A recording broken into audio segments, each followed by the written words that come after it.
Hello every one, എല്ലാവർക്കും PSC tips and ട്രിക്സിൻ്റെ പുതിയൊരു ക്ലാസ്സിലേക്ക് സ്വാഗതം. നമ്മൾ ഇന്നത്തെ ഈ ക്ലാസ്സിൽ 6th സ്റ്റാൻഡേർഡിലെ അടിസ്ഥാന ശാസ്ത്രം ഭാഗം 2 ആരംഭിക്കുകയാണ്. ഇന്നലത്തെ അധ്യായത്തോടു കൂടി നമ്മൾ 6th സ്റ്റാൻഡേർഡിൻ്റെ ഒരു ടെക്സ്റ്റ് ബുക്ക് കംപ്ലീറ്റ് ചെയ്തിട്ടുണ്ട്. അപ്പോൾ ഇന്ന് നമ്മൾ അടുത്ത ടെക്സ്റ്റ് ബുക്ക് ഭാഗം 2 എന്ന ടെക്സ്റ്റ് സ്റ്റാർട്ട് ചെയ്യുകയാണ്. അപ്പോൾ ഇന്ന് ഈ ഒരു ടെക്സ്റ്റിലെ ഫസ്റ്റ് ചാപ്റ്ററാണ് നമ്മൾ പഠിക്കാനായിട്ട് പോകുന്നത്. ജീവൻ്റെ കുഞ്ഞറകൾ എന്ന 6th ചാപ്റ്ററാണ് നമ്മൾ പഠിക്കുന്നത്. നമ്മൾ ടെലിഗ്രാം ചാനലിൽ ജോയിൻ ചെയ്തിട്ടില്ലാത്ത കുട്ടികൾ ശ്രദ്ധിക്കുക. അതായത് നമ്മുടെ ചാനലിലൂടെ ഏതെല്ലാം ക്ലാസ്സുകൾ ഏതെല്ലാം സമയത്ത് നിങ്ങളിലേക്ക് എത്തും എന്നുള്ളത് തലേന്ന് തന്നെ നമ്മൾ ടൈം ടേബിളായിട്ട് നമ്മുടെ ചാനലിൽ അപ്ലോഡ് ചെയ്യുന്നുണ്ട്. അപ്പോൾ അത് കണ്ട് നിങ്ങൾക്ക് ആ ഒരു നെക്സ്റ്റ് ഡേ പ്ലാൻ ചെയ്യാനായിട്ട് പറ്റും, പ്രോപ്പറായിട്ട് പഠിക്കാനായിട്ട് പറ്റും. ഓക്കെ, അപ്പോൾ നിങ്ങൾ യൂട്യൂബ് ചാനലാണ് സബ്സ്ക്രൈബ് ചെയ്തിട്ടുള്ളത് എങ്കിൽ നിങ്ങൾക്ക് നോട്ടിഫിക്കേഷൻ വരുമ്പോഴായിരിക്കും കാണുക. മാത്രമല്ല, നിങ്ങൾ ഇൻ കേസ് എന്തെങ്കിലും തിരക്കിലോ മറ്റു കാര്യങ്ങളിലൊക്കെ ആയി പോയിട്ടുണ്ടെങ്കിൽ നോട്ടിഫിക്കേഷൻ ചിലപ്പോൾ മിസ്സായി പോയിട്ടുണ്ടാവും. അപ്പോൾ നിങ്ങൾക്ക് ആ സ്പോണ്ടേനിയസ് ആയിട്ട് ഒരു ക്ലാസ്സിലേക്ക് കയറുന്നതിനേക്കാളും തലേന്ന് നിങ്ങൾ ചാപ്റ്റർ ഏതാണ് അല്ലെങ്കിൽ ക്ലാസ് ഏതാണ് എന്നറിഞ്ഞിട്ട് ഒന്ന് പ്രീ പ്ലാൻ ചെയ്തൊന്ന് സെറ്റായിട്ട് വരികയാണെന്നുണ്ടെങ്കിൽ നിങ്ങൾക്ക് കുറച്ചും കൂടെ എളുപ്പമുണ്ടാവും പഠിക്കാനായിട്ട്. അപ്പോൾ നമ്മളൊന്ന് റെഡി ആവല്ലേ, അപ്പോൾ നമ്മൾ ബ്രെയിനിനെ റെഡി ആക്കുന്നത് പോലെയല്ലേ നമ്മൾ നേരത്തെ കാര്യങ്ങൾ അറിഞ്ഞിരിക്കുന്നത്. അപ്പോൾ അതിന് വേണ്ടിയിട്ട് ടെലിഗ്രാം ചാനലിൽ നിങ്ങൾക്ക് ടൈം ടേബിൾ നൽകുന്നതാണ്. അത് നിങ്ങളെ കുറച്ചും കൂടെ ഹെൽപ്പ് ചെയ്യും. ഓക്കെ, അപ്പോൾ ടെലിഗ്രാം ചാനലിൽ ജോയിൻ ചെയ്തിട്ടില്ലാത്ത കുട്ടികൾ എത്രയും പെട്ടെന്ന് ജോയിൻ ചെയ്യാനായിട്ട് ശ്രദ്ധിക്കുക. നമ്മളെ ഇൻസ്ട്രക്ഷൻസ് കാര്യങ്ങളൊക്കെ കൃത്യമായിട്ട് ഫോളോ ചെയ്യാനായിട്ട് ശ്രദ്ധിക്കുക കേട്ടോ. അപ്പോൾ ഇന്ന് നമ്മൾ പഠിക്കാൻ പോകുന്നത് ജീവൻ്റെ കുഞ്ഞറകൾ എന്ന ഈ ഒരു 6th ചാപ്റ്ററാണ്. ജീവൻ്റെ കുഞ്ഞറകൾ. ഈ ഒരു അധ്യായം തുടങ്ങുന്ന സമയത്ത് ഇവിടെ കുറച്ച് ബിൽഡിംഗ് ബ്ലോക്സ്, ടോയ് ആയിട്ടുള്ള ബിൽഡിംഗ് ബ്ലോക്സ് കാണാം. അത് വെച്ചൊരു കുഞ്ഞ് കളിക്കുന്നത് കാണാം. സെയിം നമുക്ക് ഇപ്പുറത്തേക്ക് നോക്കുമ്പോൾ കുറച്ച് ബ്രിക്സ് കാണാം. അത് വെച്ച് കെട്ടിടം കെട്ടുന്നത് പോലത്തെയുള്ള ഒരു ചിത്രവും കാണാം. അപ്പോൾ ഇവിടെ ചിത്രത്തിൽ നിന്ന് നമുക്ക് മനസ്സിലാക്കാം ഇതുപോലെ കളിവീടും കെട്ടിടവും ഒക്കെ നിർമ്മിക്കുന്നത് കട്ടകൾ എടുത്തു വെച്ചുകൊണ്ടാണ്. അപ്പോൾ ഇതുപോലെ ഈ പറഞ്ഞതുപോലെ ഇതൊരു അടിസ്ഥാന ഘടകമാണ്. ഇതുപോലെ തന്നെ ഒരു ചെറിയ അടിസ്ഥാന ഘടകം കൊണ്ടായിരിക്കുമല്ലോ നമ്മുടെയൊക്കെ ശരീരം നിർമ്മിച്ചിട്ടുണ്ടാവുക. അപ്പോൾ ആ ഒരു ആശയത്തിലേക്കാണ് നമ്മൾ വന്നിട്ടുള്ളത്. സെൽസ് അഥവാ കോശങ്ങൾ. നമ്മുടെ ശരീരം നിർമ്മിച്ചിരിക്കുന്ന അടിസ്ഥാന ഘടകമാണ് സെൽ അഥവാ കോശങ്ങൾ എന്ന് പറയുന്നത്. ജീവനുള്ള എല്ലാ വസ്തുക്കളുടെയും അടിസ്ഥാന ഘടകം എന്ന് പറയുന്നത് തന്നെ കോശങ്ങളാണ്. ജീവനുള്ള എല്ലാ വസ്തുക്കളുടെയും അടിസ്ഥാന ഘടകം കോശമാണ്. മനുഷ്യ ശരീരം നിർമ്മിച്ചിരിക്കുന്നത് കോടിക്കണക്കിന് കോശങ്ങൾ കൊണ്ടാണ്. ഇപ്പം ചെറുതും വലുതുമായിട്ടുള്ള അനേകം ജീവികൾ നമ്മുടെ ചുറ്റിലുണ്ട്. അവയുടെയൊക്കെ ശരീരവും നിർമ്മിച്ചിരിക്കുന്നത് ഇതേ കോശങ്ങൾ കൊണ്ടാണ്. അപ്പോൾ എന്താണ് അടിസ്ഥാനപരമായിട്ട് എല്ലാ വസ്തുക്കളുടെയും ജീവനുള്ള എല്ലാ വസ്തുക്കളുടെയും അടിസ്ഥാന ഘടകം കോശം അഥവാ സെല്ലുകളാണ്. നമ്മൾ ആദ്യം പറഞ്ഞ ബ്രിക്സും ഇപ്പോൾ ബിൽഡിംഗ് ബ്ലോക്സിനുള്ള ചെറിയ കുട്ടികളുടെ ബ്രിക്സ് ആണെങ്കിലും മറ്റ് ബ്രിക്സ് ആണെങ്കിലും ഒക്കെ എന്താണ്, അവയും ഒരു അടിസ്ഥാന ഘടകമാണ്. നമ്മുടെ ശരീരത്തിൻ്റെയും അടിസ്ഥാന ഘടകം എന്ന് പറയുന്നത് കോശമാണെന്ന് പറഞ്ഞു. വീട് പണിയാൻ ഉപയോഗിച്ച കട്ടയും അതുപോലെ നമ്മുടെ കോശവും എങ്ങനെയാണ് വ്യത്യാസപ്പെട്ടിരിക്കുന്നത്? വീട് പണിയുന്നതിനായിട്ട് ഉപയോഗിച്ച കട്ടകൾ നമുക്ക് കാണാനായിട്ട് സാധിക്കും. അതിൻ്റെ സവിശേഷതകളൊക്കെ നമുക്ക് തിരിച്ചറിയുന്നതിനായിട്ട് സാധിക്കും. എന്നാൽ നമ്മുടെ ശരീരത്തിലെ കോശങ്ങളെ നമുക്ക് നഗ്നനേത്രങ്ങൾ കൊണ്ട് കാണാൻ കഴിയില്ല. അതുകൊണ്ട് തന്നെ നമുക്ക് ഒരു മൈക്രോസ്കോപ്പിൻ്റെ ഒരു സഹായം നമുക്ക് ആവശ്യമാണ്. കോശങ്ങൾ അതിസൂക്ഷ്മങ്ങളാണ്. ഹാൻഡ് ലെൻസ് ഉപയോഗിച്ചുകൊണ്ട് അവ നിരീക്ഷിക്കാൻ നമുക്ക് സാധിക്കില്ല. അപ്പോൾ അവയെ നമുക്ക് നിരീക്ഷിക്കുന്നതിനായിട്ട് കഴിഞ്ഞ ദിവസം ഒരു ചാപ്റ്റർ പഠിച്ചപ്പോൾ നമ്മൾ സ്റ്റൊമാറ്റോ കണ്ടിട്ടുണ്ടായിരുന്നു. ഇലകളുടെ ഒരു ഭാഗമായിട്ട് സ്റ്റൊമാറ്റോ നമ്മൾ എങ്ങനെയാണ് കണ്ടത്? മൈക്രോസ്കോപ്പ് ഉപയോഗിച്ചുകൊണ്ടാണ് നമ്മൾ കഴിഞ്ഞ ദിവസം ഒരു ക്ലാസ് പഠിച്ച സമയത്ത് ഇലകളുടെ ഭാഗങ്ങൾ കണ്ടതും സ്റ്റൊമാറ്റയൊക്കെ പരിചയപ്പെട്ടത്. അതുപോലെ മൈക്രോസ്കോപ്പ് ഉപയോഗിച്ചുകൊണ്ട് തന്നെ നമുക്ക് ഈ പറയുന്ന ഭാഗങ്ങൾ കോശം എന്നത് നിരീക്ഷിക്കേണ്ട ആവശ്യമുണ്ട്. അതിനായിട്ട് ഇത് ആദ്യം ഇവിടെ മൈക്രോസ്കോപ്പിൻ്റെ ഭാഗങ്ങൾ ചോദിച്ചിട്ടുണ്ട്. മൈക്രോസ്കോപ്പിൻ്റെ ഭാഗങ്ങൾ ഇവിടെ ചിത്രത്തിൽ തന്നിട്ടുള്ളത് ശ്രദ്ധിക്കുക. ചിത്രത്തിലൂടെ ആദ്യം തന്നിട്ടുള്ളത് ഐ പീസ് എന്ന ഈ ഒരു ഭാഗം തന്നിട്ടുണ്ട്. ശേഷം തന്നിട്ടുള്ളത് ഒബ്ജക്റ്റീവ് ലെൻസ്. ഇത് ഇവിടെ നോക്കിക്കേ, ഒബ്ജക്റ്റീവ് ലെൻസ് നമുക്കിവിടെ കാണുന്നതിനായിട്ട് സാധിക്കും. അതിനുശേഷം സ്റ്റേജ് എന്ന് പറഞ്ഞിട്ട് ഈ ഒരു ഭാഗം ഇവിടെ കാണാം. 2 നോബുകൾ തന്നിട്ടുണ്ട്, കണക്ട് ചെയ്യാൻ വേണ്ടി 2 നോബുകളുണ്ട്. 2 ക്ലിപ്പുകൾ വെച്ചിട്ടുണ്ട് ഇവിടെ. ഇതൊന്ന് ഉറപ്പിച്ച് വെക്കുന്നതിനായിട്ട് 2 ക്ലിപ്പുകൾ ഉണ്ട്. നമുക്കറിയാം കുറേ പേർക്കൊക്കെ അറിയുന്നുണ്ടാവില്ലേ, നമ്മൾ പ്ലസ് ടുവിന് ലാബിലൊക്കെ യൂസ് ചെയ്തിട്ടുള്ളല്ലേ. ബയോളജി സയൻസ് ആണെങ്കിൽ എന്തായാലും അറിയുന്നുണ്ടാവും, ഇല്ലെങ്കിലും കുഴപ്പമൊന്നുമില്ല. ഇത് ഇങ്ങനെ മനസ്സിലാക്കാവുന്നതേ ഉള്ളൂ. നമ്മളിവിടെ ഒരു സ്ലൈഡ് വെച്ച് അതിൽ ആ ഒരു ഒബ്ജക്റ്റ് എന്താണോ കാണേണ്ടത് അതൊന്ന് ഉറപ്പിച്ച് വെക്കുന്നു. ശേഷം നമ്മൾ ഇതിലൂടെ ഇവിടെ ഐ പീസിലൂടെ നോക്കി അവയെ സൂക്ഷ്മമായി നിരീക്ഷിക്കുന്നു എന്നുള്ളതാണ്. അപ്പോൾ ഈ ഒരു സ്ലൈഡ് വെക്കുന്നതിന് വേണ്ടിയിട്ട് ഉള്ള ക്ലിപ്പുകളും മറ്റു കാര്യങ്ങളാണ് ഇവിടെ ഉള്ളത്. പിന്നെ കണ്ടൻസർ ആണ് താഴെ തന്നിട്ടുള്ളത്. ഇത് ഒരു മിററാണ്. അപ്പോൾ ഇത്രയാണ് ഈ ഒരു മൈക്രോസ്കോപ്പിന്റെ ഭാഗം എന്ന് പറയുന്നത്.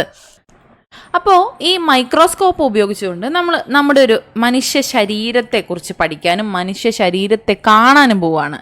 അപ്പോൾ കോശങ്ങൾ അനായാസം എടുക്കാൻ പറ്റുന്ന ഒരു ഭാഗമാണ് കവിളിൻ്റെ ഉൾവശം എന്ന് പറയുന്നത്. ഒന്നുകൂടി പ്ലസ് ടു ബയോളജി സയൻസ് ചെയ്ത കുട്ടികൾ എന്തായാലും ഈ ഒരു എനിക്ക് തോന്നുന്നു ഈ ഒരു പരീക്ഷണം ചെയ്തിട്ടുണ്ടാവും. കവിളിൻ്റെ ഉൾവശത്തുള്ള ഒരു കോശം എടുത്ത് നിരീക്ഷിച്ച് അതിനെക്കുറിച്ചുള്ള പഠനങ്ങൾ എഴുതാനായിട്ടുണ്ടായിരുന്നു. അപ്പോൾ അത് കുറച്ച് അങ്ങനെയുള്ള കുട്ടികൾക്ക് എളുപ്പമായിരിക്കും തോന്നുന്നു. അപ്പോൾ അല്ലെങ്കിലും ഇത് പ്രശ്നമുള്ള കാര്യമൊന്നുമല്ല. നമുക്കിവിടെ മനസ്സിലാക്കാം, കോശങ്ങൾ അനായാസം എടുക്കാൻ പറ്റുന്ന ഭാഗം, ശരീരഭാഗം എന്ന് പറയുന്നത് കവിളിൻ്റെ ഉൾവശമാണ്. നമുക്ക് ഈസി ആയിട്ട് അവിടുന്ന് സെല്ല് കളക്ട് ചെയ്യാനായിട്ട് പറ്റും. അതുകൊണ്ടാണ് ഈ ഒരു ഭാഗം നമ്മൾ ചൂസ് ചെയ്യുന്നത്. ഇനി അതിനായിട്ട് എന്തൊക്കെ ആവശ്യ സാധനങ്ങളുണ്ട്? Toothpick, slide, methylene blue stain, cover glass. എന്തിനാണിത്? ഇത് ആ ഒരു ഭാഗത്തേക്ക് എങ്ങനെയാണ് ഈ ഒരു പരീക്ഷണത്തിലേക്ക് ആവശ്യമായിട്ട് വരുന്നത് എന്നുള്ളത് നമുക്ക് നോക്കാം. ആദ്യം ശുദ്ധജലം ഉപയോഗിച്ചുകൊണ്ട് വായ നന്നായിട്ട് കഴുകുക. ശേഷം ടൂത്ത് പിക്ക് ഉപയോഗിച്ചുകൊണ്ട് കവിളിൻ്റെ ഉൾവശം മൃദുവായിട്ട് ചുരണ്ടുക. അപ്പോൾ എന്ത് സംഭവിക്കും? ചെറിയ ഭാഗം, ആ ഒരു കവിളിൻ്റെ ആ ഒരു ഉൾവശത്തെ ആ ഒരു ഭാഗം നമുക്ക് ആ ടൂത്ത് പിക്കിൽ കിട്ടും. ടൂത്ത് പിക്കിൽ പറ്റിയിരിക്കുന്ന കവിളിലെ കോശങ്ങൾ സ്ലൈഡിൻ്റെ മധ്യഭാഗത്തായിട്ട് വെക്കുക. ഇവിടെ ഈ ഒരു മധ്യഭാഗത്തായിട്ട് വയ്ക്കുക. ശേഷം അതിലേക്ക് ഒരു തുള്ളി മെത്തിലിൻ ബ്ലൂ സ്റ്റെയിൻ ഒഴിക്കുക. അത് എന്തിനു വേണ്ടിയിട്ടാണ്? നമുക്ക് കുറച്ചും കൂടെ തിരിച്ചറിയുന്നതിന് വേണ്ടിയിട്ടാണ്, ഈസി ആയിട്ട് നമുക്ക് മനസ്സിലാക്കാൻ വേണ്ടിയിട്ടാണ് കേട്ടോ. അപ്പോൾ മെത്തിലിൻ ബ്ലൂ സ്റ്റെയിൻ ഒഴിക്കുക. അതിനുശേഷം കവർ ഗ്ലാസ് കൊണ്ട് മൂടുക. ശേഷം ഈ സ്ലൈഡ് മൈക്രോസ്കോപ്പിൽ വെച്ച് നിരീക്ഷിക്കുകയാണെങ്കിൽ ഇതിവിടെ ഈ ചിത്രത്തിൽ കണ്ടതുപോലെ കവിളിലെ കോശങ്ങൾ നമുക്ക് ഇങ്ങനെ കാണാനായിട്ട് സാധിക്കും. ഇവിടെ കുറച്ച് ഭാഗങ്ങളൊക്കെ മെൻഷൻ ചെയ്ത് തന്നിട്ടുണ്ട്. ന്യൂക്ലിയസ്, കോശസ്തരം, കോശദ്രവ്യം. അപ്പോൾ കോശങ്ങളിലെ ഭാഗങ്ങളാണ് ഇതാ ഇവിടെ തന്നിട്ടുള്ളത്. അപ്പോൾ കവിളിലെ കോശങ്ങളിൽ കോശദ്രവ്യം ഇത് ഇങ്ങനെ ഉള്ളിലായിട്ട് കാണാം, നടുക്കായിട്ട് ന്യൂക്ലിയസ് കാണാം, ഏറ്റവും പുറത്തായിട്ട് കോശസ്തരം എന്നിങ്ങനെ തന്നിട്ടുണ്ട്. ഇത് വളരെ ലളിതമായിട്ടുള്ള രീതിയിലാണ് തന്നിട്ടുള്ളത്. നമുക്ക് അടുത്ത ഒരു പരീക്ഷണത്തിലേക്ക് പോകാം. ഉള്ളിയിലെ കോശങ്ങൾ എങ്ങനെയാണ്? ഇപ്പം നമ്മൾ ആദ്യം കണ്ടത് മനുഷ്യ ശരീരത്തിലെ ഒരു ഭാഗമായിട്ടുള്ള കവിളിൻ്റെ ഉൾവശത്തിലെ കോശമാണ്. ഇനി നമ്മൾ ഉള്ളിയിലെ ഒരു കോശമാണ് എടുക്കാൻ പോകുന്നത്. അപ്പോൾ അതിനായിട്ട് എന്തൊക്കെ വേണം? പ്രധാനമായിട്ടൊരു ഉള്ളി, ഒരു ബ്ലേഡ്, ഒരു forceps, needle, watch glass, safranin stain, glycerine, ശുദ്ധജലം, glass cover, tissue paper, slide. Okay, ഇനി നമുക്ക് നോക്കാം എങ്ങനെയാണ് ഈ പരീക്ഷണം നടത്തുന്നതെന്ന്. വൃത്തിയാക്കിയ ഒരു ഉള്ളിയിൽ നിന്ന് ഫോർസെപ്സ് ഉപയോഗിച്ചുകൊണ്ട് നേരിയ ഒരു പാളി വേർതിരിച്ചെടുക്കുക. ഇത് ചെറിയ കഷ്ണങ്ങളാക്കി മുറിച്ച് ഒരു വാച്ച് ഗ്ലാസ്സിൽ എടുത്ത ശേഷം നേർപ്പിച്ച സഫ്രാനിൻ സ്റ്റെയിനിലേക്ക് ഇടുക. ഇതും ഈ പറയുന്ന പോലെ ഒരു കളറ് കിട്ടാൻ വേണ്ടിയിട്ടാണ് കേട്ടോ. ഈ കുറച്ച് സമയത്തിന് ശേഷം സ്റ്റെയിൻ പിടിച്ച 2-3 കഷ്ണം എടുത്ത് വാച്ച് ഗ്ലാസ്സിലെടുത്ത് ശുദ്ധജലത്തിൽ ഇടുക. അതിൽ നിന്നും ഒരു കഷ്ണം എടുത്തിട്ട് സ്ലൈഡിലെ ഗ്ലിസറിനിലേക്ക് വെച്ച് കഴിഞ്ഞാൽ ഇതുപോലെ നമുക്ക് ആ ഒരു നീഡിലിൻ്റെ സഹായത്തോടെ ഗ്ലാസ് കവർ കൊണ്ട് മൂടുക. എന്തിനാ? സെൽസ് പൊട്ടിപ്പോകാതിരിക്കാനാണ് കേട്ടോ. കെയർഫുള്ളായിട്ട് വേണം ഇതൊക്കെ ചെയ്യാനായിട്ട്, എന്നാലേ കൃത്യമായിട്ടുള്ള റിസൾട്ട് കിട്ടുള്ളൂ. അധികമുള്ള ഗ്ലിസറിൻ ടിഷ്യൂ പേപ്പർ കൊണ്ട് തുടച്ചു മാറ്റുക. തയ്യാറാക്കിയ സ്ലൈഡ് മൈക്രോസ്കോപ്പിൽ വെച്ച് നിരീക്ഷിക്കുക. അപ്പോൾ എങ്ങനെയായിരിക്കും കാണുന്നത്? കോശങ്ങൾ ഇതാ ഇവിടെ നൽകിയിട്ടുള്ളത് പോലെ കാണുന്നതിനായിട്ട് സാധിക്കും. ഇവിടെ 2 കോശങ്ങളും നിരീക്ഷിച്ച ശേഷം നമുക്ക് എന്താണ് മനസ്സിലായത്? എന്തോ ഒരു തരം സിമിലാരിറ്റി ഇവിടെ ഉണ്ട് അല്ലേ? കോശങ്ങൾ എന്നത് ഒരുപോലെ നമുക്ക് തോന്നുന്നുണ്ട്. ഈ കോശങ്ങൾ എന്നുള്ളത് കണ്ടുപിടിച്ചത് ആരാണ്? റോബർട്ട് ഹുക്കാണ്. 1965 റോബർട്ട് ഹുക്കാണ് കോശം കണ്ടെത്തിയത്. നേരത്തെ 1 വേർഡ് ആയിട്ട് ക്വസ്റ്റ്യൻ ചോദിച്ചിരുന്ന സമയത്ത് PSC ഇത് ചോദിച്ചിട്ടുണ്ടായിരുന്നു. ഇപ്പോൾ ഇനി വേണമെങ്കിൽ അത് സ്റ്റേറ്റ്മെൻ്റ് ആയിട്ടും ചോദിക്കാവുന്നതേ ഉള്ളൂ. അപ്പോൾ റോബർട്ട് ഹുക്കാണ് കോശം കണ്ടെത്തിയിട്ടുള്ളത്. ഇപ്പോൾ PYQ ആണ്. 1965 റോബർട്ട് ഹുക്ക് കോശം കണ്ടെത്തിയത്.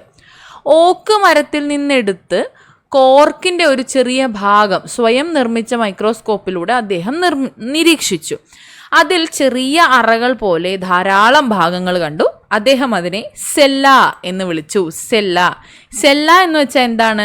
സെല്ല എന്ന് വെച്ചാൽ ലാറ്റിനിൽ ഒരു ചെറിയ മുറി എന്നാണ് അർത്ഥം. ഇന്ന് നമ്മളതിനെ കോശം എന്നാണ് വിളിക്കുന്നത്. അപ്പോൾ ആരാണ് കോശം കണ്ടെത്തിയത്? റോബർട്ട് ഹുക്കാണ്. 1965 അപ്പോൾ നമ്മളിവിടെ മനുഷ്യ ശരീരത്തിലെ ഒരു ഭാഗവും ഒരു സസ്യഭാഗവും ഇവിടെ മൈക്രോസ്കോപ്പിക് വ്യൂ കണ്ടു കഴിഞ്ഞു. ഇനി നമുക്ക് ഒരു ജലത്തുള്ളി എങ്ങനെയായിരിക്കും നോക്കാം. ഒരു തുള്ളി വെള്ളം എടുത്തിട്ട് നമുക്കത് മൈക്രോസ്കോപ്പിലൂടെ നിരീക്ഷിച്ചാൽ എങ്ങനെയിരിക്കുമെന്ന് നോക്കാം. അപ്പോൾ അതിനായിട്ട് നമുക്ക് ആദ്യം ഒരു മൈക്രോസ്കോപ്പ്, ഒരു കവർ ഗ്ലാസ്, ഒരു വൈക്കോലിട്ട് തിളപ്പിച്ചാറിയൊരു വെള്ളം, പാടത്തു നിന്നോ കുളത്തു നിന്നോ ശേഖരിച്ച ഒരു വെള്ളം, സ്പൂണ്, ഇത്രയാണ് നമുക്ക് വേണ്ടത്. ഇനി വൈക്കോലിട്ട് തിളപ്പിച്ചാറിയ വെള്ളത്തിലേക്ക് പാടത്ത് നിന്നോ കുളത്തിൽ നിന്നോ ശേഖരിച്ച കുറച്ച് വെള്ളം ഒഴിക്കുക. 4-5 ദിവസങ്ങൾക്ക് ശേഷം ഇതിൽ നിന്നും ഒരു തുള്ളി ജലം സ്ലൈഡിൽ എടുത്തിട്ട് കവർ ഗ്ലാസ് വെച്ച് മൈക്രോസ്കോപ്പിലൂടെ നിരീക്ഷിക്കുക. അപ്പോൾ ചിത്രത്തിൽ കാണുന്നത് പോലെ നമുക്ക് ഏതെങ്കിലും ഒരു സൂക്ഷ്മജീവി അതിൽ കാണാനായിട്ട് സാധിക്കുമെന്നാണ് പറയുന്നത്. ഇപ്പോൾ യുഗ്ലീന, അമീബ, പാരമീസിയം പോലുള്ള ഏതെങ്കിലും ഒരു സൂക്ഷ്മജീവികളെയും അവയുടെ ആ ഒരു രൂപത്തെ നമുക്ക് കാണാനായിട്ട് സാധിക്കും. ഈ സൂക്ഷ്മജീവികളുടെ ശരീരവും നിർമ്മിച്ചിരിക്കുന്നത് എന്തുകൊണ്ടാണ്? കോശങ്ങൾ കൊണ്ട് തന്നെയാണ്. പക്ഷേ ഇവിടെ ഒരു പ്രത്യേകത എന്താണെന്ന് വെച്ചാൽ ഇവ ഏകകോശ ജീവികളാണ്. ഏകകോശ ജീവികൾ എന്ന് പറഞ്ഞാൽ എന്താണ്? ഒരു കോശം മാത്രമുള്ള ജീവികളാണ് ഏകകോശ ജീവികൾ. കോശങ്ങളുടെ എണ്ണം കുറവായതുകൊണ്ട് തന്നെ ഇവയെ നമുക്ക് നഗ്നനേത്രങ്ങൾ കൊണ്ട് കാണാനായിട്ട് സാധിക്കില്ല. അപ്പോൾ എന്താണ് ഏകകോശ ജീവികൾ അഥവാ യൂണിസെല്ലുലാർ ഓർഗാനിസം എന്ന് പറയുന്നത്? ഒരു കോശം മാത്രമുള്ള ജീവികളെയാണ് ഏകകോശ ജീവികൾ എന്ന് പറയുന്നത്. അപ്പോൾ ഏകകോശ ജീവികൾക്ക് ഉദാഹരണം ആരൊക്കെയാണ്, എന്തൊക്കെയാണ് നമുക്ക് പറയാൻ പറ്റുക? അമീബ, യുഗ്ലീന, പാരമീസിയം എന്നിവയാണ് ഏകകോശ ജീവികൾക്ക് ഉദാഹരണം. അപ്പോൾ ഒരു കോശം മാത്രമുള്ളവയെ ഇത്തരത്തിൽ നമുക്ക് ഏകകോശ ജീവികൾ എന്ന് പറയാമെങ്കിൽ ഒന്നിലധികം കോശമുള്ളവയെ നമ്മൾ എന്ത് പറയും? ബഹുകോശ ജീവികൾ അല്ലെങ്കിൽ മൾട്ടി സെല്ലുലാർ ഓർഗാനിസം എന്ന് പറയുന്നു. അപ്പോൾ ഇവിടെ താഴെ തന്നിരിക്കുന്ന ഈ ചിത്രമൊക്കെ നോക്കിക്കേ. നാടവിര, കുളയട്ട, പാറ്റ, നക്ഷത്ര മത്സ്യം, തവള, പരുന്ത്, ഓന്ത്, ആന, ഇവയൊക്കെ കാണാൻ നമുക്ക് മൈക്രോസ്കോപ്പിൻ്റെ ആവശ്യമില്ല. ഇവ വലുതാണ്. ഇവയുടെ ശരീരം നിർമ്മിക്കപ്പെട്ടിട്ടുള്ളത് ഒന്നിലധികം കോശങ്ങൾ കൊണ്ടാണ്. അപ്പോൾ ഇവയെ നമ്മൾ എന്ത് വിളിക്കുന്നു? ബഹുകോശ ജീവികൾ എന്ന് വിളിക്കുന്നു. അപ്പോൾ ബഹുകോശ ജീവികൾ എന്താണ്?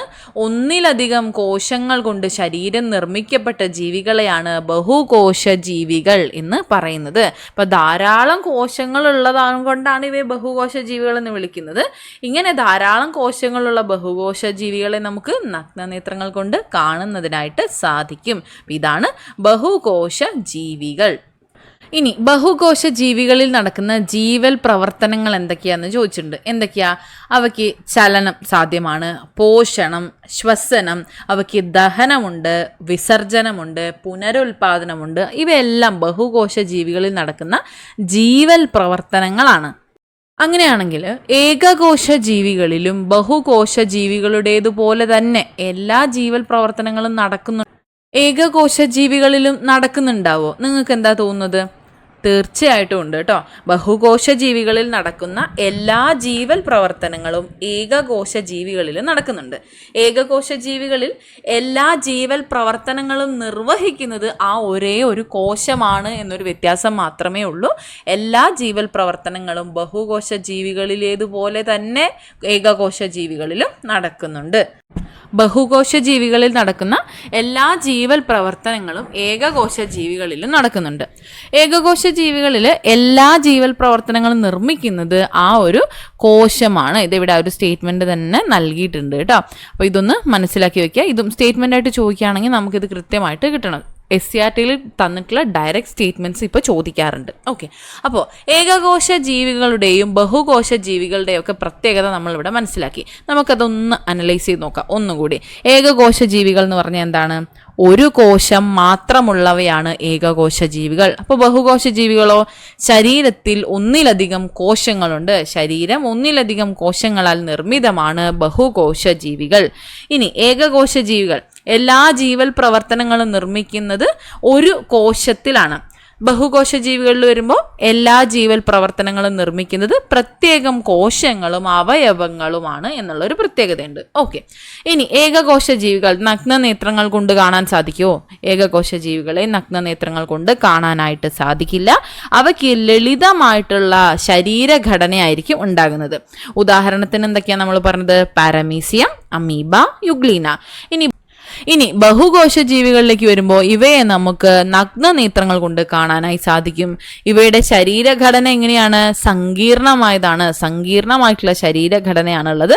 ഉദാഹരണത്തിന് നമ്മൾ മനുഷ്യന്മാര്, ജന്തുജാലങ്ങള്, സസ്യജാലങ്ങൾ ഇവയെല്ലാം എന്താണ്? ബഹുകോശ ജീവികളാണ്. ഇനി കോശത്തിനുള്ളിലേക്ക്, ഇപ്പോൾ ഏകകോശ ജീവികളിലെയും ബഹുകോശ ജീവികളിലെയും കോശങ്ങള് മൈക്രോസ്കോപ്പിലൂടെ നിരീക്ഷിച്ച് നമ്മൾ മനസ്സിലാക്കി. ഈ കോശങ്ങൾക്കുള്ളിൽ ഓരോ ധർമ്മം നിർവഹിക്കാനും പ്രത്യേകം അംഗങ്ങളുണ്ട്. ഇവയെയാണ് കോശാംഗങ്ങൾ എന്ന് പറയുന്നത്. കോശങ്ങൾക്കുള്ളിൽ ഓരോ ധർമ്മം നിർവഹിക്കാനും പ്രത്യേക അംഗങ്ങളുണ്ട്. ഇവയെ കോശാംഗങ്ങൾ എന്നാണ് വിളിക്കുന്നത്. കോശങ്ങൾക്കുള്ളിൽ കാണപ്പെടുന്ന കോശാംഗങ്ങളും വ്യത്യസ്തമാണ്. അവയുടെ ധർമ്മവും വ്യത്യസ്തമാണ്. ഉദാഹരണത്തിന് ഇപ്പോൾ ഒരു കോശം എന്ന് പറയുന്നത് നമ്മുടെ ഒരു ക്ലാസ് മുറി പോലെയാണ്. അപ്പോൾ ആ ക്ലാസ് മുറിക്കുള്ളിൽ ഇപ്പോൾ ബെഞ്ച്, ബോർഡ്, ഡെസ്ക്, ഫാൻ, അങ്ങനെ വിവിധ തരത്തിലുള്ള സാധനങ്ങളുണ്ട്. ഈ ക്ലാസ് മുറിക്കും ഭിത്തിയുണ്ട്, അതിരുകളുണ്ട്. അതുപോലെ തന്നെയാണ് ഓരോ കോശം എന്ന് പറയുന്നത്. ഈ കോശത്തിനകത്തുള്ള ഓരോന്നിനും അതിൻ്റേതായിട്ടുള്ള ഉപയോഗങ്ങളുണ്ട്. ഇപ്പോൾ ക്ലാസ് മുറിയിലെ ഡെസ്ക്, ബെഞ്ച്, ബോർഡ് ഇവയ്ക്കൊക്കെ അതിൻ്റേതായിട്ടുള്ള ഉപയോഗങ്ങളുണ്ടല്ലോ. അതുപോലെ തന്നെ കോശങ്ങൾക്കുള്ളിൽ കാണപ്പെടുന്ന കോശാംഗങ്ങളും വ്യത്യസ്തമാണ്. അവയുടെ ധർമ്മവും വ്യത്യസ്തമാണ്. അപ്പോൾ കോശത്തെക്കുറിച്ചും കോശാംഗങ്ങളെക്കുറിച്ചും നമ്മൾ ഇനി പഠിക്കാൻ പോവാണ്. അപ്പോൾ ഇവിടെ ചിത്രത്തിൽ ഏകകോശ ജീവിയായിട്ട് ഒന്നിനെ തന്നിട്ടുണ്ട്. ബഹുകോശ ജീവികളിലെ കോശങ്ങൾ നമ്മൾ നേരത്തെ മൈക്രോസ്കോപ്പിലൂടെ നിരീക്ഷിച്ച 2 ചിത്രങ്ങൾ ഇവിടെ തന്നിട്ടുണ്ട്. ഇനി നമ്മളിവിടെ ഒരു ജന്തുകോശത്തിന്റെ സ്ലൈഡ് നിരീക്ഷിക്കാൻ പോവാണ്. മൈക്രോസ്കോപ്പിലൂടെ ഇവിടെ ഒരു ജന്തുകോശം നിരീക്ഷിക്കുമ്പോൾ എങ്ങനെയാണോ കാണുന്നത് അതിവിടെ നൽകിയിട്ടുണ്ട്. അപ്പോൾ ഈ ജന്തുകോശത്തിന്റെ ഭാഗങ്ങൾ ഏതൊക്കെയാണ് എന്നാണ് നമ്മളോട് ചോദിച്ചിട്ടുള്ളത്.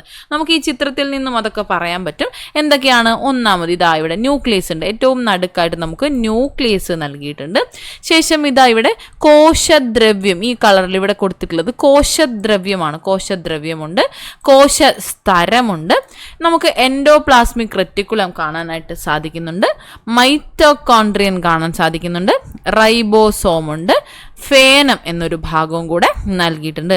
അപ്പോൾ നിങ്ങൾ ക്വസ്റ്റ്യൻ പേപ്പറൊക്കെ നോക്കിയിട്ടുള്ള കുട്ടികളായിരിക്കും, നിങ്ങൾക്കറിയാം ഇതെല്ലാം ചോദിക്കാറുണ്ട്. എല്ലാം തന്നെ ഇമ്പോർട്ടൻ്റ് ആണ് കേട്ടോ. ജന്തുകോശവും സസ്യകോശവും അതിൻ്റെ വ്യത്യാസവും സാമ്യവും എല്ലാം ചോദിക്കാറുണ്ട്. മാത്രമല്ല ഈ തന്നിട്ടുള്ള ഓരോ ഭാഗവും എന്താണ് എന്നും അവയുടെ ധർമ്മം എന്താണ് എന്നുള്ളതും ഒക്കെ വളരെ പ്രധാനപ്പെട്ടതാണ്. സോ ശ്രദ്ധിച്ച് പഠിക്കുക. ഓക്കെ, അപ്പോൾ ഈ തന്നിട്ടുള്ള ഭാഗങ്ങൾ ഏതാണെന്ന് മനസ്സിലായല്ലോ. ന്യൂക്ലിയസ്, കോശദ്രവ്യം, കോശസ്തരം, എൻഡോപ്ലാസ്മിക് റെറ്റിക്കുലം, മൈറ്റോകോൺഡ്രിയൻ, റൈബോസോം, ഫേനം. ഇനി നമ്മൾ ഇവയുടെയൊക്കെ ധർമ്മങ്ങൾ എന്താണ് എന്ന് പഠിക്കാൻ പോവാണ്. കോശത്തിന്റെ ഭാഗങ്ങൾ എന്തൊക്കെയാണെന്നുള്ളത് ഏതാണ്ട് നമുക്ക് ഈ ഒരു ചിത്രത്തിൽ നിന്ന് മനസ്സിലായി. ഇനി നമ്മൾ വിശദമായിട്ട് പഠിക്കാൻ പോവാണ്. പേടിക്കേണ്ട, നമ്മൾ എന്തായാലും വിശദമായിട്ട് പറയാൻ പോവാണ്. ഇതെവിടെ തന്നിട്ടുണ്ട്? കോശത്തിന്റെ വിവിധ ഭാഗങ്ങൾ ആദ്യം നൽകിയിട്ടുണ്ട്. ശേഷം അതിന്റെ ധർമ്മം തന്നിട്ടുണ്ട്. എന്തൊക്കെയാണ്? ആദ്യം കോശസ്തരം. കോശസ്തരം എന്ന് പറഞ്ഞാൽ എന്താ? കോശത്തിനെ ആവരണം ചെയ്യുന്നു. നമുക്ക് ഇവിടുന്ന് പറഞ്ഞു പോയിട്ട് അതൊന്ന് ഡിസ്കസ് ചെയ്യാം അല്ലേ? ഓക്കെ, കോശസ്തരം കോശത്തിനെ ആവരണം ചെയ്യുന്നു. ഈ ഒരു കവർ പോലെ ഈ ഒരു ഭാഗത്ത് വരുന്നതാണ് കോശസ്തരം എന്ന് പറയുന്നത്. കോശസ്തരം കോശത്തിനെ ആവരണം ചെയ്യുന്നു. ഇനി കോശദ്രവ്യം എന്താണ്? ഇതാണ് ന്യൂക്ലിയസ്. ഇവിടെ തന്നിട്ടുള്ളതാണ് ന്യൂക്ലിയസ്. ഈ ന്യൂക്ലിയസ് ഒഴികെയുള്ള കോശഭാഗങ്ങളെ കോശത്തിനകത്ത് നിലനിർത്തുന്നത് കോശദ്രവ്യമാണ്. ന്യൂക്ലിയസ് ഒഴികെയുള്ള കോശത്തിന്റെ ഭാഗങ്ങളെ കോശത്തിനകത്ത് നിലനിർത്തുന്നത് കോശദ്രവ്യമാണ്. അപ്പം എന്താണ് ന്യൂക്ലിയസ്?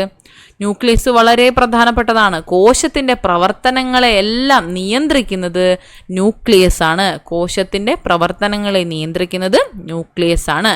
ഫേനം എന്താണ്? ഫേനം എന്ന് പറയുന്നത് ജലം, ലവണം, വിസർജ്യ വസ്തുക്കൾ എന്നിവയൊക്കെ സംഭരിച്ചു വെക്കുന്ന കോശത്തിന്റെ ഭാഗമാണ്. ജലം, ലവണം, വിസർജ്യ വസ്തുക്കൾ എന്നിവയൊക്കെ സംഭരിക്കുന്ന കോശത്തിന്റെ ഭാഗമാണ് ഫേനം എന്ന് പറയുന്നത്. ഇനി റൈബോസോം, നമ്മളിപ്പോൾ ന്യൂക്ലിയസ് പറഞ്ഞു, ഫേനം പറഞ്ഞു, കോശസ്തരം, കോശദ്രവ്യം. ഇനി റൈബോസോം എന്ന് പറയുന്നത് പ്രോട്ടീൻ ഉൽപ്പാദിപ്പിക്കുന്ന ഭാഗമാണ്. റൈബോസോം പ്രോട്ടീൻ ഉൽപ്പാദിപ്പിക്കുന്നു. മൈറ്റോകോൺട്രിയൻ പവർ ഹൗസ് എന്നാണ് അറിയപ്പെടുന്നത്. ഊർജം ഉൽപ്പാദിപ്പിക്കുന്നത് മൈറ്റോകോൺട്രിയൻ ആണ് ഊർജം ഉൽപ്പാദിപ്പിക്കുന്നത്. എൻഡോപ്ലാസ്മിക് റെറ്റിക്കുലം കോശത്തിനുള്ളിലെ സഞ്ചാരപാത. ഈ ഒരു സ്ട്രക്ചർ ശ്രദ്ധിച്ചാൽ മനസ്സിലാവും. കോശത്തിനുള്ളിലെ സഞ്ചാരപാതയായിട്ട് വർത്തിക്കുന്നത് എൻഡോപ്ലാസ്മിക് റെറ്റിക്കുലമാണ് കോശത്തിനുള്ളിലെ സഞ്ചാരപാതയായിട്ട് വർത്തിക്കുന്നത്. ഓക്കെ ആണല്ലോ? അപ്പോൾ ഏകദേശം നമുക്ക് കുറച്ചും കൂടെ ക്ലാരിറ്റി വന്നില്ലേ? അപ്പോൾ ഇനി നമുക്ക് ഇവിടെ ഒന്ന് പറഞ്ഞു നോക്കാം. അപ്പം നിങ്ങൾക്ക് ആ ചിത്രം കൂടെ ഓർമ്മയിൽ വരും. അപ്പോൾ കുറച്ചും കൂടെ എളുപ്പമായിരിക്കും. ഓക്കെ, ഒന്നാമത് കോശസ്തരം എന്താണ്? കോശത്തിനെ ആവരണം ചെയ്യുന്നു. കോശദ്രവ്യം എന്താണ്? ന്യൂക്ലിയസ് ഒഴികെയുള്ള കോശഭാഗങ്ങളെ കോശത്തിനകത്ത് നിലനിർത്തുന്നു. അപ്പം എന്തായിരുന്നു ന്യൂക്ലിയസ്? കോശത്തിൻ്റെ പ്രവർത്തനങ്ങളെ നിയന്ത്രിക്കുന്നു. ഫേനം എന്താണ്? ഫേനം ഇങ്ങനെ ഒരു ഭാഗം തന്നിട്ടുണ്ടായിരുന്നു. എന്താണ്? എല്ലാം ശേഖരിക്കുന്നു, സംഭരിക്കുന്നു. എന്തൊക്കെയാണ്?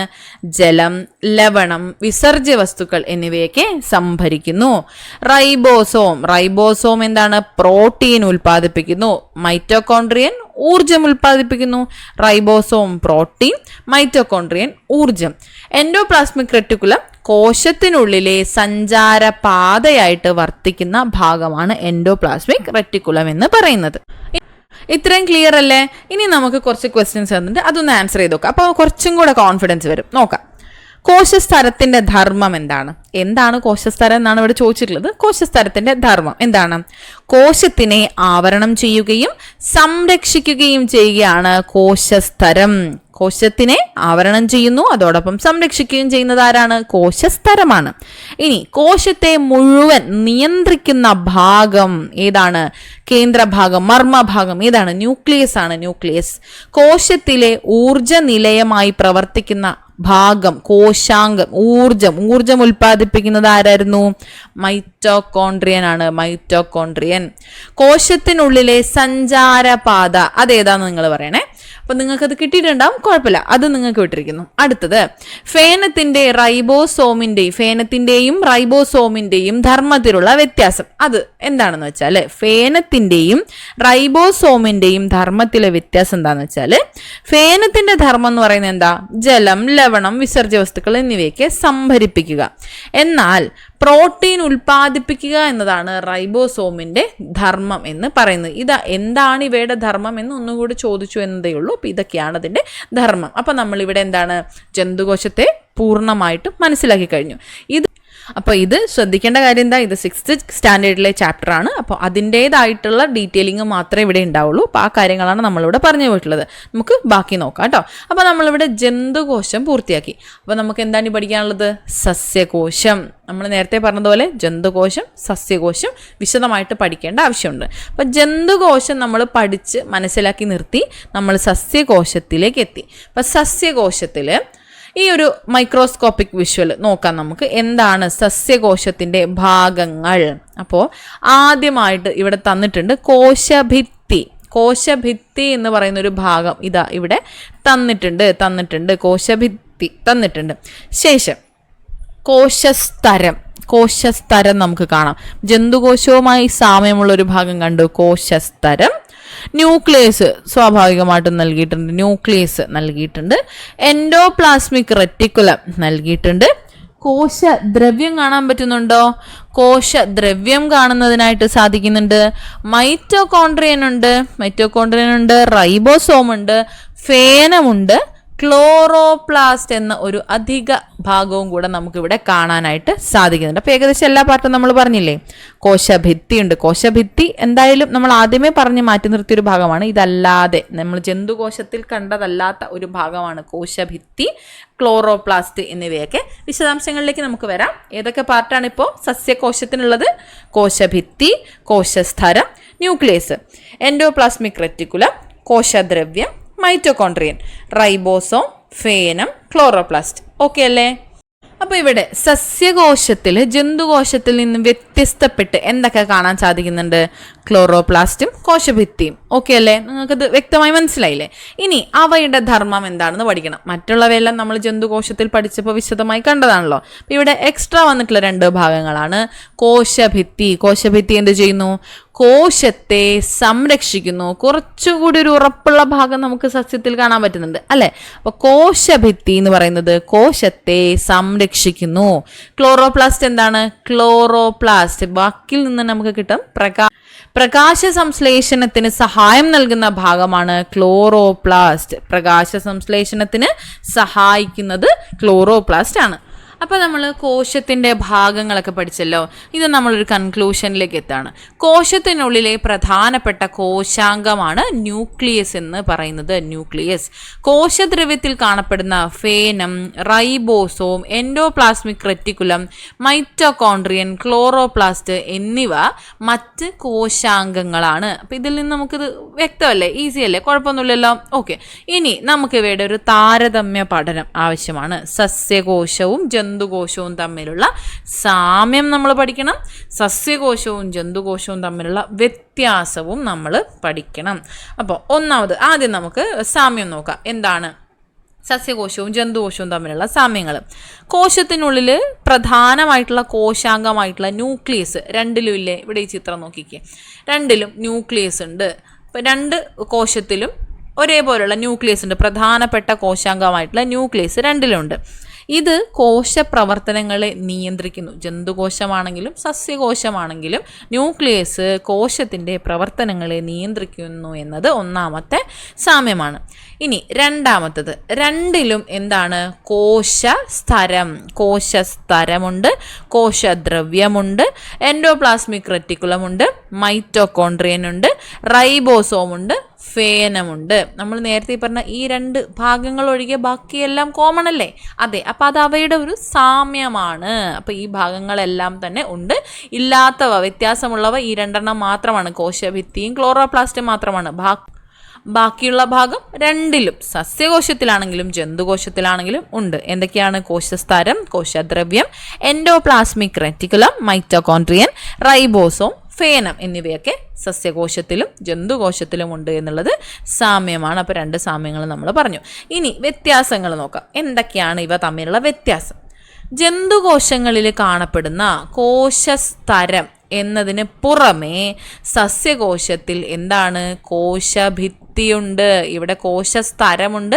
കോശസ്തരത്തിന് പുറമേ ആയിട്ട് കോശഭിത്തിയുണ്ട്. കോശഭിത്തി സസ്യകോശങ്ങൾക്കാണുള്ളത്. ജന്തുകോശത്തിൽ കോശസ്തരം മാത്രമേ ഉള്ളൂ, കോശഭിത്തി ഇല്ല. ഓക്കെ അല്ലേ?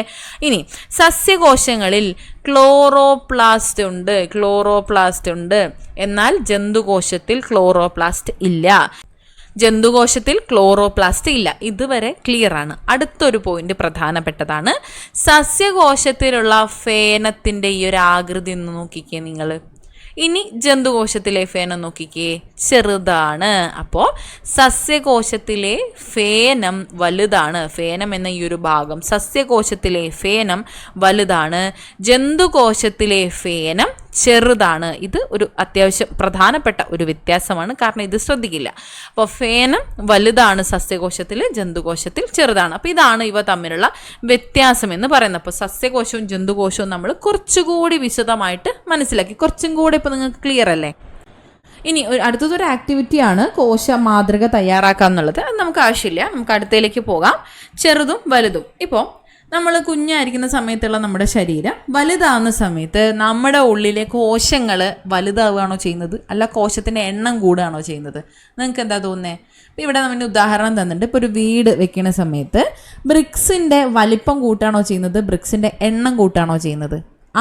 അതേ ഒരു പ്രക്രിയ തന്നെയാണ് ഇവിടെ നമുക്ക് മനസ്സിലാക്കാൻ തന്നിട്ടുള്ളത്. നമ്മുടെ ശരീരത്തിലെ കോശങ്ങളുടെ വലിപ്പമല്ല കൂടുന്നത്, അവയുടെ എണ്ണമാണ് കൂടുന്നത്. അതുകൊണ്ടാണ് ജീവികൾ തമ്മിലുള്ള വലിപ്പ വ്യത്യാസം. എന്തുകൊണ്ടാണ്? കോശങ്ങളുടെ എണ്ണത്തിലുള്ള വ്യത്യാസമാണ്, അല്ലാണ്ട് കോശത്തിൻ്റെ വലിപ്പത്തിലുള്ള വ്യത്യാസമല്ല. അപ്പോൾ അവിടെ കോശങ്ങളുടെ എണ്ണമാണ് കൂടുന്നത് എന്നുള്ളത് മനസ്സിലാക്കുക കേട്ടോ. ഇനി കോശങ്ങൾ പലതരം. അപ്പോൾ ഇവിടെ കുട്ടി എന്താണ് ചിന്തിക്കുന്നത്? നമ്മുടെ ശരീരം നിർമ്മിച്ചിരിക്കുന്നത് കോശങ്ങൾ കൊണ്ടാണ്. അപ്പോൾ നമ്മുടെ ശരീരത്തിൻ്റെ എല്ലാ ഭാഗത്തും ഒരേ കോശമായിരിക്കും ഉണ്ടാവുക. അതല്ല എന്നുള്ളത് നമ്മൾ നേരത്തെ ഒരു സെൻറ്റൻസ് പറഞ്ഞപ്പോൾ പറഞ്ഞിട്ടുണ്ടായിരുന്നു. മനുഷ്യ ശരീരം വ്യത്യസ്ത തരത്തിലുള്ള കോശങ്ങൾ കൊണ്ടാണ് നിർമ്മിച്ചിട്ടുള്ളത്. നാഡീകോശങ്ങൾ, രക്തകോശങ്ങൾ, പേശികോശങ്ങൾ എന്നിങ്ങനെ 200ഓളം വ്യത്യസ്ത ഇനം കോശങ്ങളുണ്ട്. അതുകൂടാതെ ഇവയുടെ എല്ലാം ധർമ്മങ്ങൾ ഒരുപോലെയല്ല, എല്ലാം വ്യത്യാസപ്പെട്ടിരിക്കുന്നു. മാത്രമല്ല അവയുടെ ആകൃതിയും വ്യത്യാസപ്പെട്ടിരിക്കുന്നു. മനുഷ്യ ശരീരം വ്യത്യസ്ത തരത്തിലുള്ള കോശങ്ങൾ കൊണ്ട് നിർമ്മിതമാണ്. വ്യത്യസ്ത തരം എന്ന് പറയുമ്പോൾ നാഡീകോശം, രക്തകോശം, പേശികോശം എന്നിങ്ങനെ 200ഓളം വരുന്ന വ്യത്യസ്ത ഇനം കോശങ്ങളുണ്ട്. ഇവയുടെ എല്ലാം ധർമ്മങ്ങൾ വ്യത്യാസപ്പെട്ടിട്ടിരിക്കുന്നു. അതുപോലെ ഇവയുടെ എല്ലാം ആകൃതിയും വ്യത്യാസപ്പെട്ടിരിക്കുന്നു. നോക്കിക്കേ, നാഡീകോശമാണ് ഈ തന്നിട്ടുള്ളത്.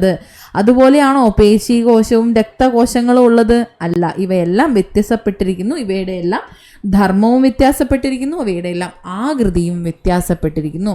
ഇനി കോശങ്ങളുടെ കൂട്ടായ്മ.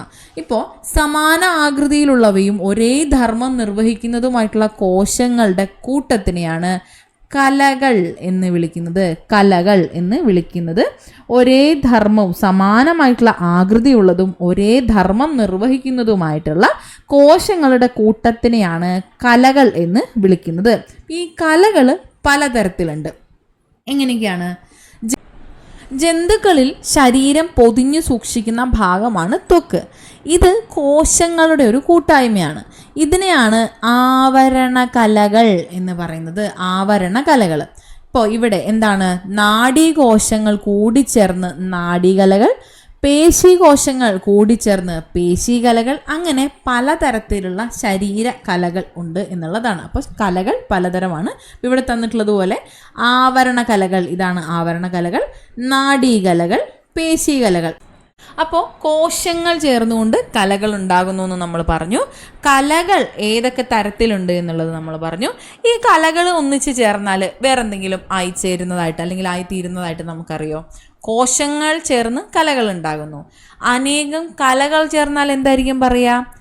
അനേകം കലകൾ ഒന്നിച്ചു ചേർന്നാണ് അവയവങ്ങൾ ഉണ്ടാകുന്നത്. കലകൾ ചേർന്ന് വിവിധ അവയവങ്ങൾ ഉണ്ടാകുന്നു. ഉദാഹരണത്തിന് കരൾ, ഹൃദയം പോലെയുള്ള ഭാഗങ്ങളൊക്കെ ഇതുപോലെയുള്ള കലകൾ ഒരുമിച്ച് ചേർന്നാണ് ഉണ്ടാകുന്നത്. പിന്നെ നമ്മൾ അവയവ വ്യവസ്ഥയിലേക്ക് കടക്കുകയാണ്. ഇവിടെ താഴെ നമ്മുടെ മനുഷ്യ ശരീരത്തിലെ ശ്വസന വ്യവസ്ഥയാണ് ഇവിടെ താഴെ തന്നിട്ടുള്ളത്. അപ്പോൾ ഏതൊക്കെ ഭാഗങ്ങളാണ് ഇവിടെ മെൻഷൻ ചെയ്തിട്ടുള്ളത്? നാസാരന്ധ്രം, ശ്വാസനാളം, ശ്വാസകോശം. അപ്പോൾ നമ്മുടെ ശ്വസന വ്യവസ്ഥയാണ് ഇവിടെ തന്നിട്ടുള്ളത്. അപ്പോൾ വ്യത്യസ്ത അവയവങ്ങൾ ഏകോപനത്തോടെ പ്രവർത്തിച്ച് അവയവ വ്യവസ്ഥയായിട്ട് മാറുകയാണ് ചെയ്യുന്നത്. ഇപ്പോൾ ശ്വാസകോശം എന്ന് പറയുന്നത് ഒരു അവയവമാണ്. ശ്വാസകോശം ഒരു അവയവമാണ്. അതുപോലെ നാസാരന്ധ്രങ്ങളും ശ്വാസനാളവും മറ്റ് അവയവങ്ങളാണ്. ഇവ ഒന്നിച്ചു ചേർന്ന് നാസാരന്ധ്രം ശ്വാസം വലിച്ചെടുക്കുന്നു, ശ്വാസനാളത്തിലൂടെ ശ്വാസകോശത്തിലേക്ക് എത്തുന്നു. അങ്ങനെ ഇവ ഒരുമിച്ച് പ്രവർത്തിക്കുമ്പോഴാണ് ഇത് ശ്വസന വ്യവസ്ഥയാകുന്നത്. അതുപോലെ രക്തപര്യന വ്യവസ്ഥ, ഇത് മറ്റൊരു അവയവ വ്യവസ്ഥയാണ്. ഇതുപോലെ തന്നെയാണ് നമ്മുടെ ജീവികളിൽ പല അവയവ വ്യവസ്ഥകളും പ്രവർത്തിക്കുന്നത്. ഇപ്പം നമ്മൾ ഇവിടെ തന്നിട്ടുള്ളതുപോലെ വ്യത്യസ്ത അവയവങ്ങൾ ഏകോപനത്തോടെ പ്രവർത്തിച്ചുകൊണ്ട് അവയവ വ്യവസ്ഥയായി മാറുന്നു. വ്യത്യസ്ത അവയവങ്ങൾ ചേർന്ന് ഒരു ജീവി ഉണ്ടാവുകയും ചെയ്യുന്നു.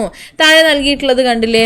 കോശങ്ങൾ, ചെറിയ കോശങ്ങൾ പിന്നീട് കലകളായി മാറുന്നു, കലകൾ അവയവങ്ങളായി മാറുന്നു, അവയവങ്ങൾ ചേർന്ന് അവയവ വ്യവസ്ഥയായി മാറുന്നു, ശേഷം ഇവയെല്ലാം ഒന്ന് ചേർന്ന് ഒരു ജീവിയായി മാറുന്നു.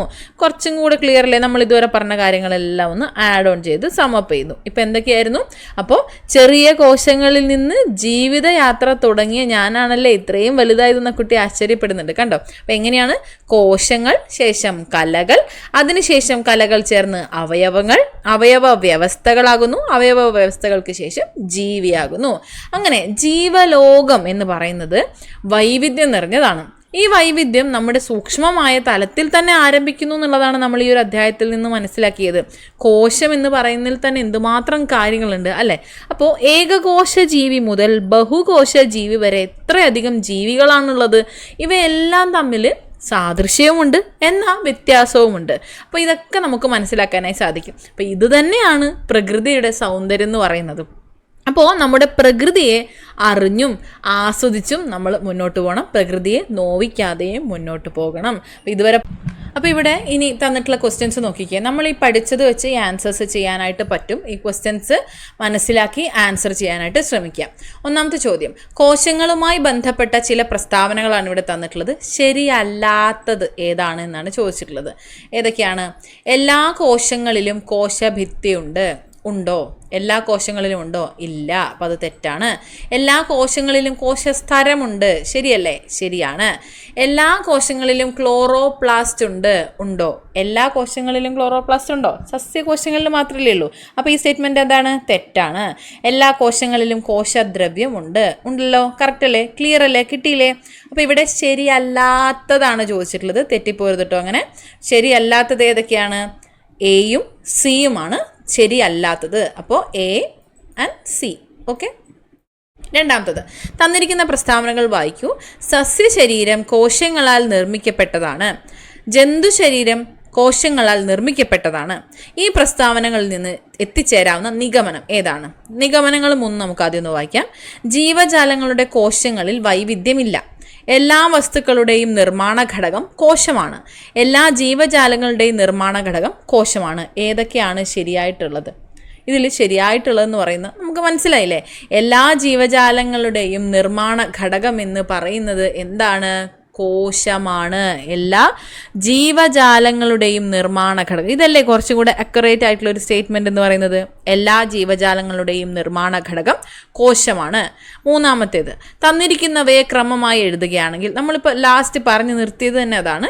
കോശം, ശേഷം കലകൾ, അതിനുശേഷം കലകൾ ചേർന്ന് അവയവമാകുന്നു, അവയവങ്ങൾ ചേർന്ന് അവയവ വ്യവസ്ഥയാകുന്നു, തുടർന്ന് ജീവിയായി മാറുന്നു. ഓക്കെ അല്ലേ? നാലാമത്തത്, ഏകകോശ ജീവികളുടെ കോശം ചെറുതും ബഹുകോശ ജീവികളുടെ കോശം വലുതുമാണ്. ശരിയാണോ? നമ്മൾ നേരത്തെ ഒരു വീട് വെച്ച എക്സാമ്പിൾ പറഞ്ഞിട്ടുണ്ടായിരുന്നില്ലേ? വലിയ കട്ടകൾ ഉപയോഗിച്ചിട്ടാണോ വലിയ വീടുകൾ ഉണ്ടാക്കുന്നത്? കട്ടകളുടെ എണ്ണം കൂട്ടുകയാണ് ചെയ്യുന്നത് അല്ലേ? അപ്പോൾ ഈ ഒരു പ്രസ്താവന എന്താണ്? തെറ്റാണ്. ഈ പ്രസ്താവന തെറ്റാണ്. വലിയ ജീവികൾ അല്ലെങ്കിൽ ചെറിയ ജീവികൾ അങ്ങനെ വ്യത്യാസം വരുന്നത് എങ്ങനെയാണ്? ജീവികൾ തമ്മിലുള്ള വലിപ്പ വ്യത്യാസത്തിന് കാരണം കോശങ്ങളുടെ എണ്ണമാണ്. എണ്ണത്തിലുള്ള വ്യത്യാസമാണ്, അല്ലാതെ വലിപ്പത്തിലുള്ള വ്യത്യാസമല്ല. ഓക്കെ അല്ലേ? നമ്മൾ പഠിച്ചതുമായി ബന്ധപ്പെട്ടുള്ള ചോദ്യങ്ങളാണ് ഈ സൈഡ് നിങ്ങൾക്ക് കിട്ടിയിട്ടുണ്ടാവുമെന്ന് വിശ്വസിക്കുന്നു. പറഞ്ഞ കാര്യങ്ങൾ ക്ലിയർ ആണ് എന്ന് വിശ്വസിക്കുന്നു. കോശം എന്നുള്ളത് വളരെ പ്രധാനപ്പെട്ട ഒരു ഭാഗമാണ് PSCയുടേത്. അപ്പോൾ പറഞ്ഞ അത്രയും ഭാഗങ്ങൾ ക്ലിയർ ആണെന്ന് വിശ്വസിക്കുകയാണ്. അപ്പോൾ എല്ലാവർക്കും താങ്ക് യു സോ മച്ച്. നന്നായിട്ട് പഠിക്കുക കേട്ടോ.